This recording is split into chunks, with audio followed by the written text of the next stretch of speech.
नमस्कार दोस्तों, राजनीति के चाणक्य चैनल में दोस्तों आपका स्वागत है। जैसा कि आपने पहले ही पढ़ा कि कर्नल सोनाराम चौधरी जो कि बाड़मेर जैसलमेर से भाजपा सांसद हैं, वह कांग्रेस के उम्मीदवार जिनका नाम तय है मानवेंद्र सिंह जसोल, उनकी जीत में बड़ी भूमिका निभाएंगे बाड़मेर जैसलमेर से। और ये कैसे होगा कि भाजपा सांसद उनकी जीत की भूमिका निभाए, ये पूरा एक समीकरण है। इसके लिए आपको समीकरण समझने की कोशिश करनी होगी।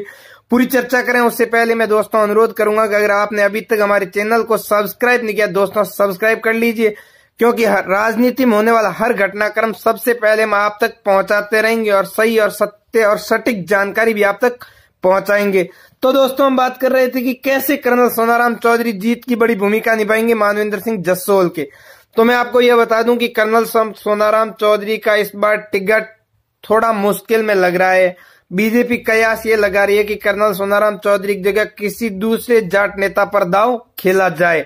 पर अगर ऐसा होता है कर्नल सोनाराम चौधरी उसके बाद अगर आरएलपी में चले जाते हैं तो Jat vote bank colonel Sonaram ji Chaudhary के साथ 50% से अबव चला जाएगा, कम से कम। ये मेरा आकलन कम से कम है और ये 70% के तकरीबन भी पहुंच सकता है। तो ऐसे में बीजेपी के पास में अब मजबूत वोट बैंक कौन सा रहेगा, क्योंकि कर्नल मानवेंद्र सिंह के साथ मुस्लिम बाहुल्य इलाका ये सीट मानी जाती है। इसमें 4 लाख मुस्लिम वोटर्स हैं, वो एक छत कांग्रेस के साथ रहेंगे और कोई भी उन्होंने बीजेपी को वोट दिया भी है तो वो मानवेंद्र सिंह की वजह से दिया है। अगर अब वो कांग्रेस में तो ऐसा बहुत कम आकलन होगा कि बीजेपी को मुस्लिम वोट इस बार मिलते हुए नजर आए।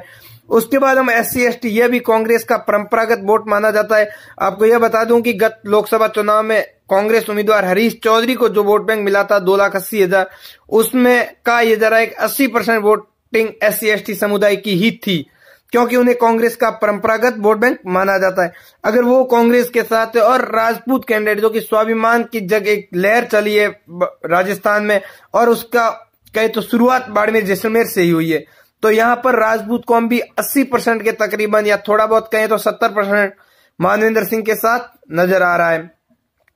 तो बीजेपी के पास वोट बैंक इतना बड़ा कोई बचता हुआ नहीं दिख रहा है, क्योंकि जाट वोट बैंक उधर चला जाएगा, मुस्लिम, मेघवाल और राजपूत वोट बैंक कांग्रेस की तरफ आएगा। बीजेपी के पास में महोत्य वोट बैंक रहेगा ब्राह्मण समाज का, या फिर कह दें हर एक वो मूल ओबीसी का वोट बैंक, उसमें भी मानवेंद्र सिंह जसोल थोड़ी बहुत छेंदमारी कर सकते हैं।